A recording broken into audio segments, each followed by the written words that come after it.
Afraid we must move on now to keep on schedule this morning.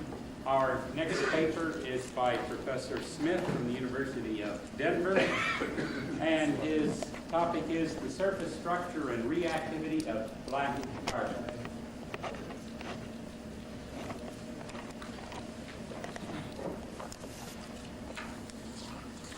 We've all had the why didn't I think of that reaction to someone else's initiative or idea, and certainly this symposium is in that category for me. I want to express my gratitude, George and Bert, to you for inviting me to be part of this. I'm particularly pleased to be included for a number of reasons, not the least of which is that Bob served an important role as a tutor for me in doing infrared of solids more generally, and in adsorbed species particularly. He's remained a good friend through the years, and I think finally I hope to have the opportunity to illustrate that a decade in academic administration didn't leave me entirely brain dead.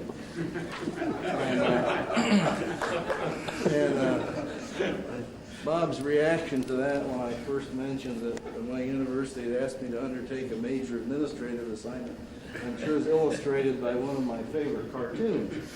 The double entendre in this cartoon, however, is that many people, in thinking of the topic that I've announced and a topic in which I've spent some time in research, is just that.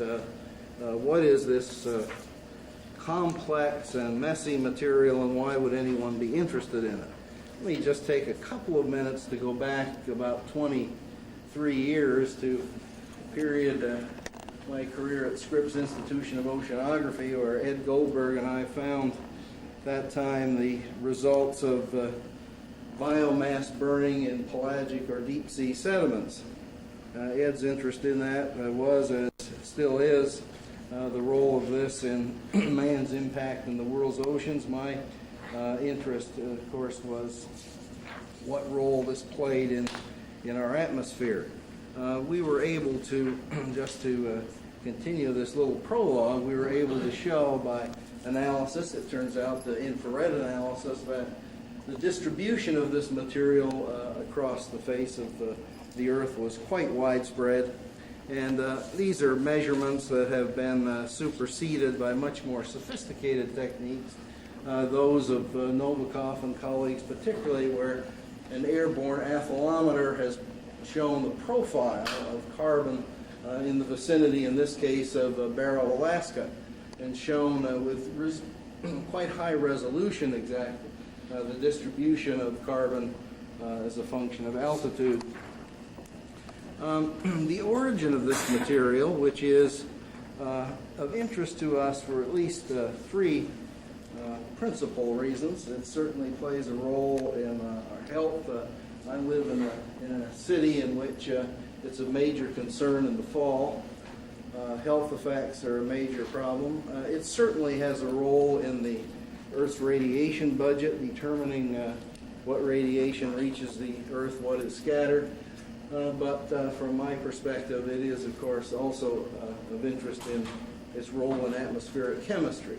This shows some of the sources for anthropogenic carbon, biomass burning globally dominating overall the picture, although its distribution, mobilization in the U.S. Due to in large measure to the abrasion of tires, which contain sizable components of carbon black.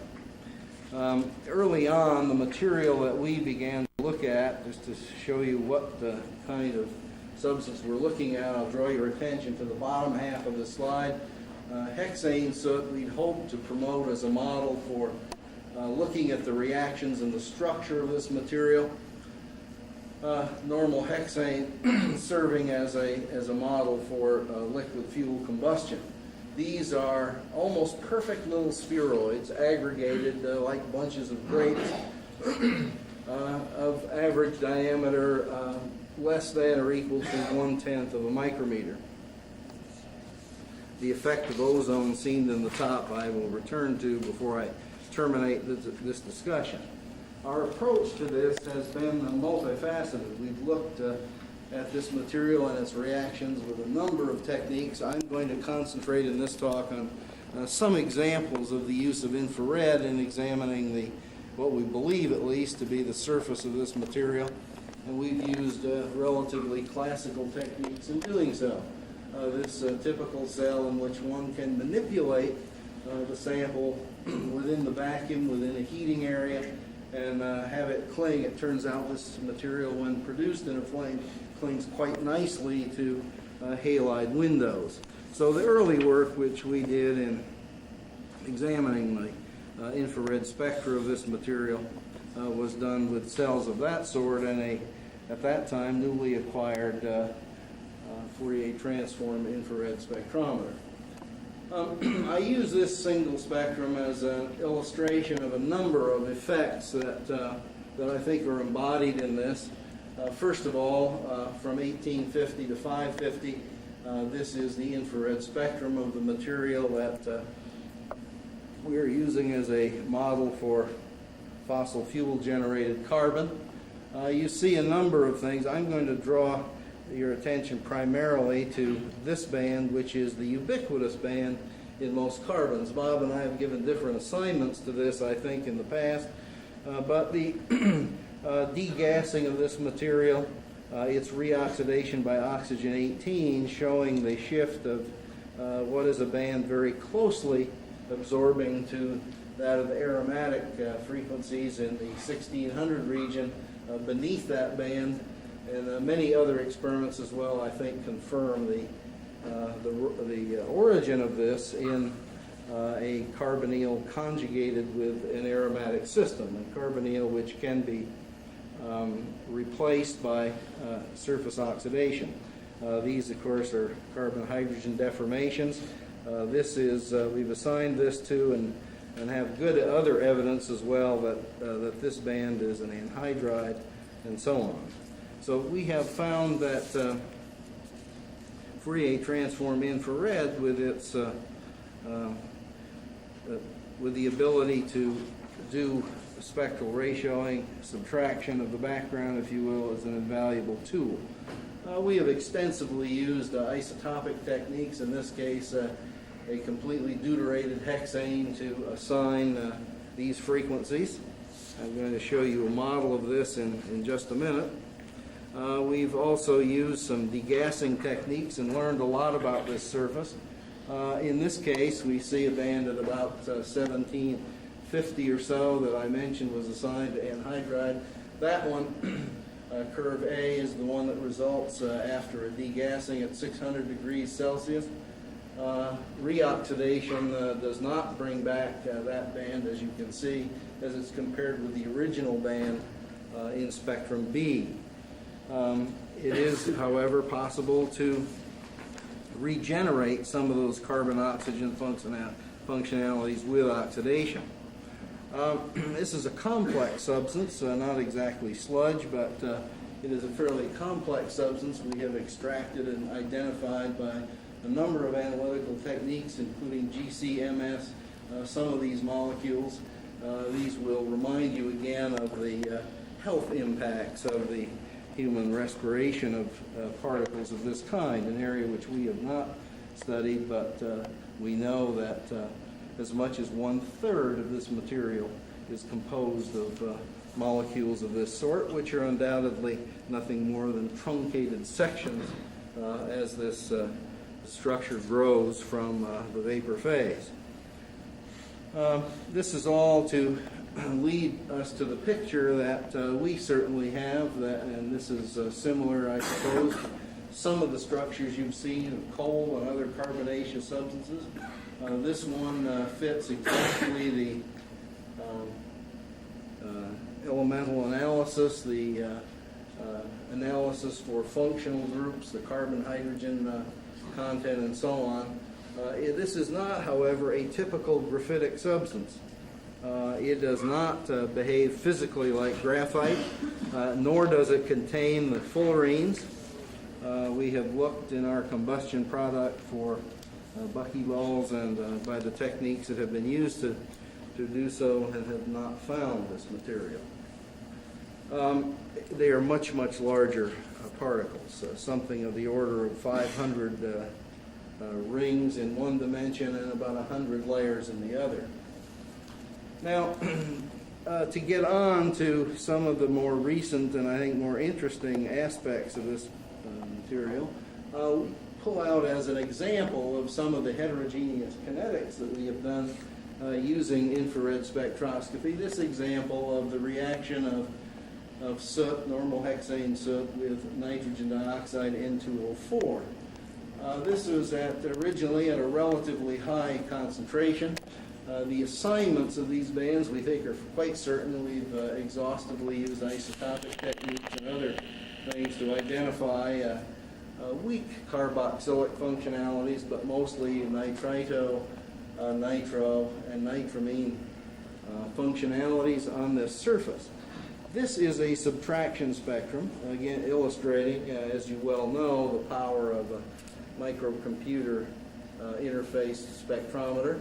And the integration of those bands, while a bit tricky, as you might imagine, it enables us to look at the change in the surface species as a function of time for the purpose of looking at kinetics. I'll just insert this one spectrum, which was one of the major determinants in our assignment of the nitrogen-oxygen containing species on the surface of carbon, A being the original spectrum, B being using N15O2 N2O4 mixture. The depletive chemisorption that one sees is illustrated by the integrated intensity of some of these bands as a function of time. As you can see, the extent of chemisorption and the rate vary with the pressure of NO2 N2O4 mixture. Looking around for a handle on this interpretation, we have found that it fits the Elovich isotherm quite nicely. We can find a fairly simple rate law for the NO2 soot reaction at relatively high pressures, illustrated by this plot of initial rate for a fairly complex process. Surprisingly, initial rate is a function of the pressure of NO2, first order NO2. It does have the real intercept, therefore there is another term not dependent upon NO2.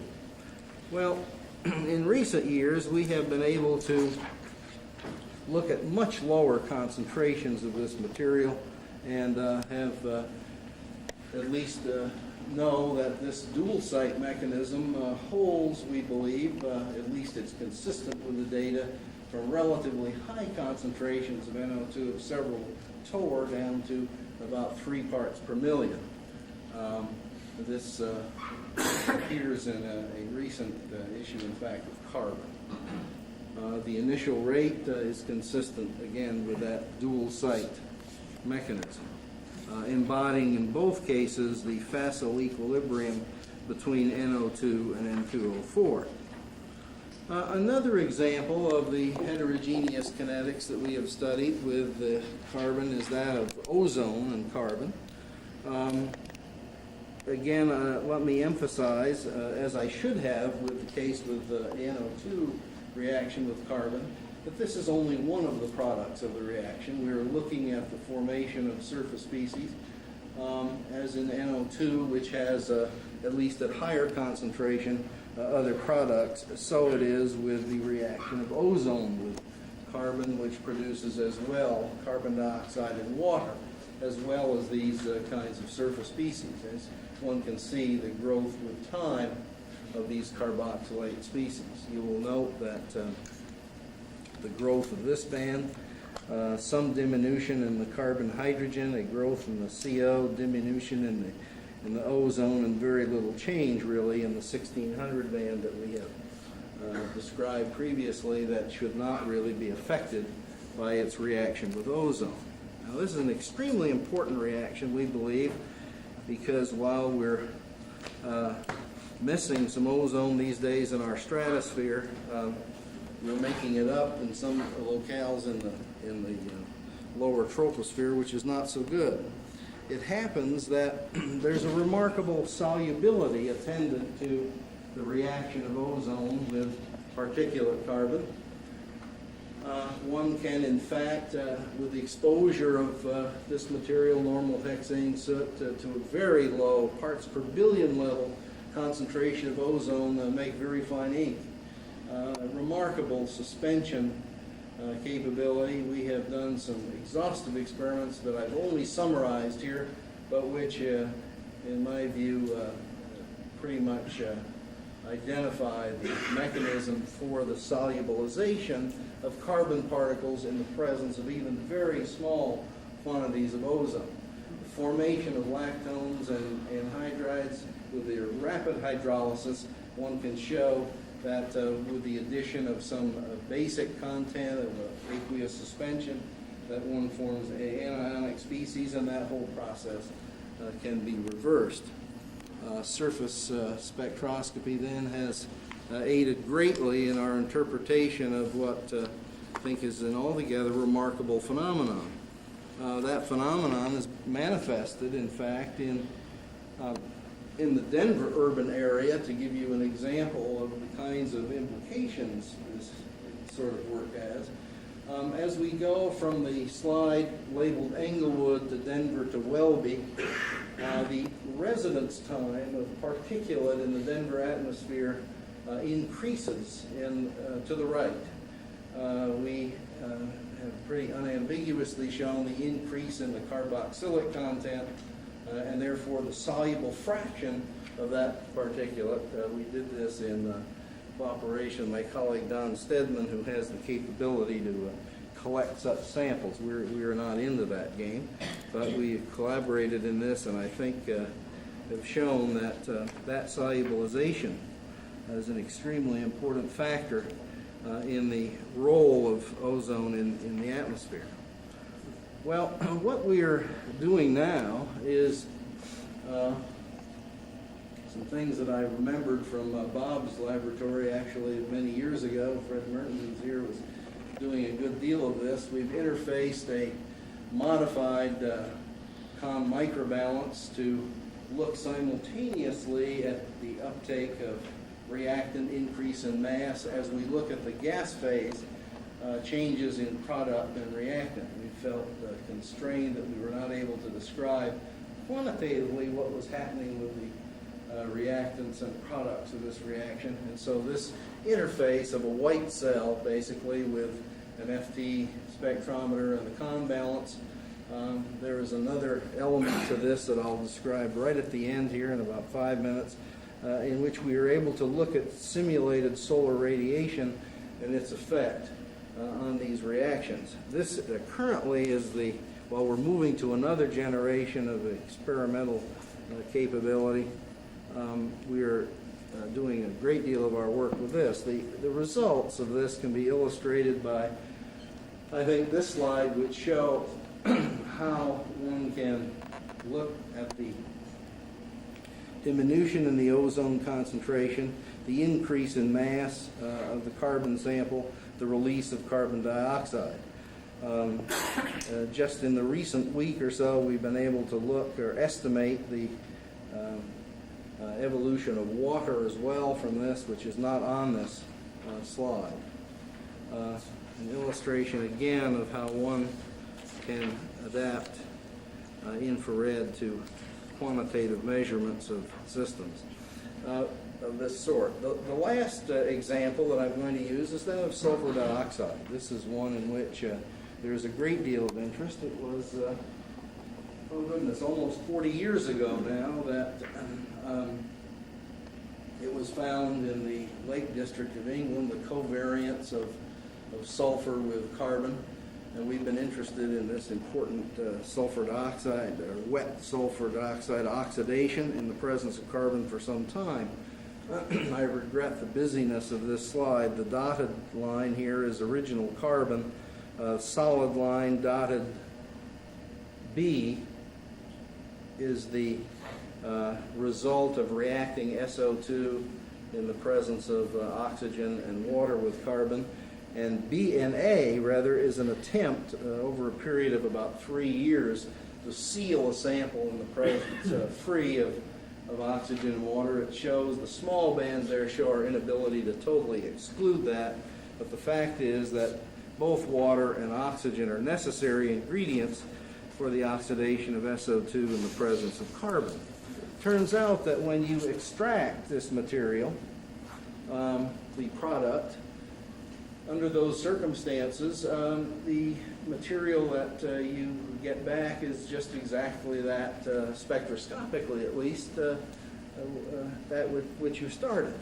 That is not true, however, if we utilize the solar simulation that I mentioned in the earlier slide on the apparatus that we've been using. It's certainly, a lot of these reactions occur in daylight, and it's certainly appropriate to look at what effect on these reactions simulated solar radiation may have.